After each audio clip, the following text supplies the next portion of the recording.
na ang chismis kabibig. Nako, aarestuhin na si Martin Romualdez. Sinampahan na ng kaso ni Boyeng Remulla.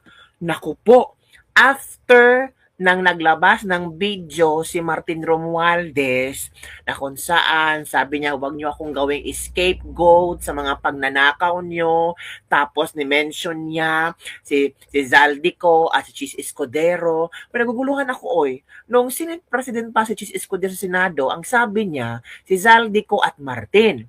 Ngayon sa video ni Zaldico, si Martin, BBM, Lisa, Sandro Marcos, sila yung mga taong sangkot sa flood control anomalies. Ngayon, kay Martin Romualdez, Zaldico, si Chis Escudero, at ang executive department. Pero bakit tila hindi na-mention niya si BBM? Sino ba ang leader sa executive department? Naku po, para yatang kulang pa ng push itong si Martin Romualdez para magsalita. Baka ito na ang ipupush ni Martin. Kasi sabi ni Martin, sige, gusto niyo public ang iyong pag-yurak sa akin sarili? Isa sa publiko lahat. Isa sa publiko ko. Lahat nalalaman ko. Baka Martin, ito na ang pangalawa mong video ha. Gagawa ka ng pangalawang video kasi ito na, aarestuhin ka na talaga kasi meron ng sinampang kaso. Ang daming kasong sinampa, Martin. Paano na to? Dapat sana ang unang masampahan ang ex-Senate President pero nagpalabas ka ng video, ikaw ang unang sinampahan, Martin. Naku po. Ano ang iyong komento? Ito kabibig, tingnan mo, April 21, 2026. Case number, ESB26PHD00002. People of the Philippines versus Congressman Ferdinand Martin Gomez Romualdez. Saang division? 7th Division. Basahin natin ha. Martin Romualdez, may kaso na sa Sandigang Bayan. Naku po, yan ang sinasabi natin. Naku Martin, naunahan ka na dong. Sinampahan ka lang ang kaso. At ang daming kaso, Martin. Ito the Sandigan Bayan has raffled the cases for plunder, direct bribery, graft, indirect bribery, and money laundering filed against former Speaker Martin Romualdez in connection with his alleged involvement in the anomalies in flood control projects. Naku po, ang dami. Ilan ba? Plunder, direct bribery, graft, indirect bribery, and money laundering. 5 kaso ang isinampa. Naku, Martin, paano yan? Ang dami. After mo naglabas ng video, ito, 5 kasong isinampal sa'yo sa Sandigan Bayan.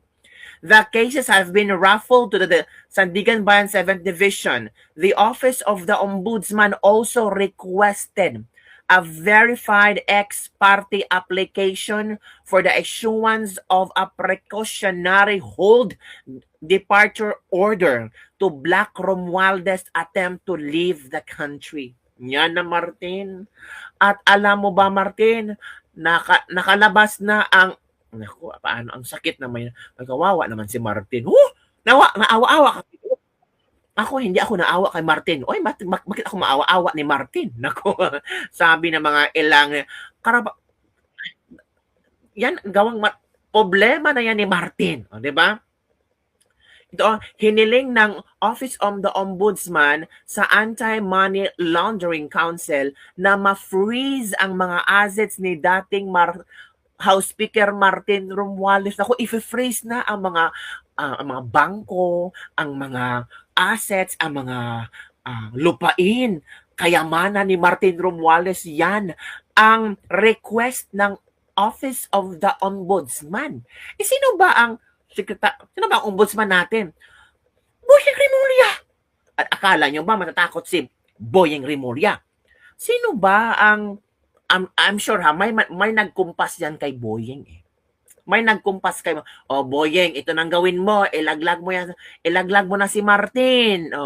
Boyeng, mag-request ka na sa Anti-Money Laundering Council para ma-freeze na ang asset ni Martin, sampahan nyo na ng 5 kaso. May kaso na. Ayon kay Ombudsman Jesus Crispin Remulla, ito ay may kaugnay umano ng money laundering. Nako po, hindi rin suportado ng Office of the Ombudsman ang hiling ni Romualdez na mapacheck up sa Singapore. Kasama si Romualdez sa nasa Immigration Lock Bulletin Order. Yan nakabibig. Bawal lang umalis ni Martin. Hindi na siya pwedeng umalis sa bansa. Naka-standby ka na ha. Standby ka na, Martin. Hindi ka na pwede talaga umalis. Dito ka na lang talaga. Naku po. Bakit? Bakit ayaw paano si Martin? Kailangan ni Martin magpaano sa kanyang puso. Ay, puso. Ay, sumakit na ang puso ni Martin. Sabi pa ni Martin, ito ang sabi ni Martin, ha? May pananakot si Martin kabibig. Sige, gawin niyo yan sa akin. Sabi ni Martin, I will not be the fool guy for others people's corruption. Hala?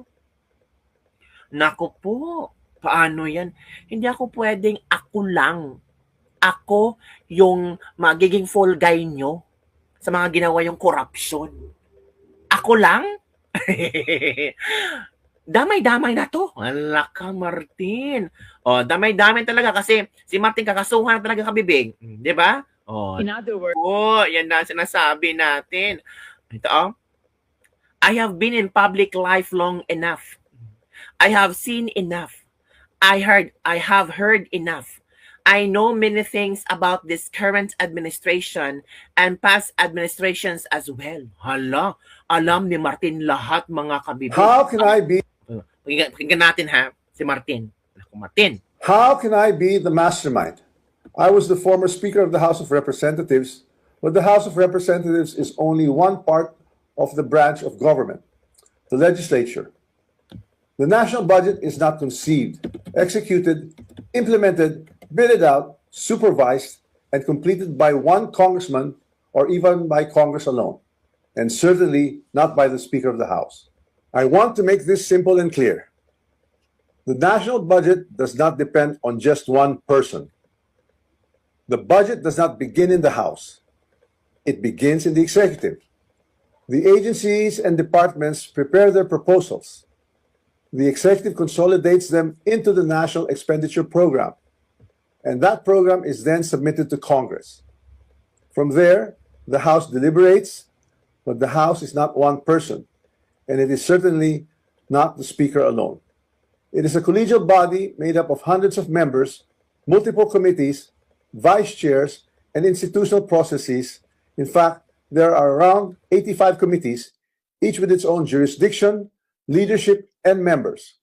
No speaker can personally control every committee, much less direct the actions of other branches or government agencies. And in the Appropriations Committee itself, there are already more than 100 members, with many vice chairs, and Representative Toby Tiangco, who has been very vocal and upfront on this issue over the past months, was himself a vice chair of the Appropriations Committee in the previous Congress. So I have to ask, if there were real concerns about irregularities in the budget process, why were these not formally raised during the deliberations or even during the plenary? The budget deliberation does not stop in the House. The Senate also conducts its own deliberations, reviews its own version, and plays its own role in shaping the final budget, and it is not a bystander. It is an active constitutional participant in this process. After that, the House and the Senate reconcile their versions in the bicameral conference committee. Only then is the final bill transmitted to the President for approval or veto. If corruption were to occur in a magnitude made known to us over the past months, then it's clear that the real corruption does not happen at the level of the general legislative approval alone. It happens at the level of execution of the General Appropriations Act. It happens when projects are implemented. It happens where projects are actually implemented, where procurement is undertaken, where monetary disbursements are actually made.